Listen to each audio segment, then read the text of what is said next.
दुवैया का नस्ताइन।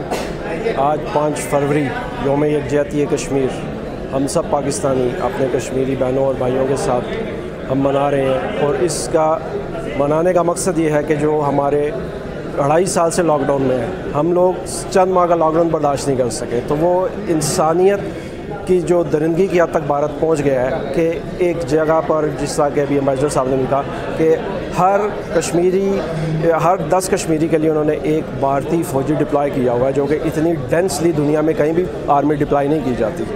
ये उनकी बुज़दिली है, और इस ताल्लुक़ से हम पाकिस्तानी अपने कश्मीरी भाइयों के साथ खड़े हैं। और मुकम्मल तौर पर हमारा आज भी मुतालबा यही है कि 1948 में जो करारदाद मंजूर हुई थी अक़वाम मुत्तहिदा की, और उसके मुताबिक एज़ पर the wishes of the Kashmiris people, Kashmiri अवाम की ख्वाहिशात के मुताबिक कश्मीर के मसले का हल होना चाहिए। और जो भारत का गासिबाना कब्ज़ा है, ये हर सूरत में कश्मीर से बाहर होना चाहिए। शुक्रिया।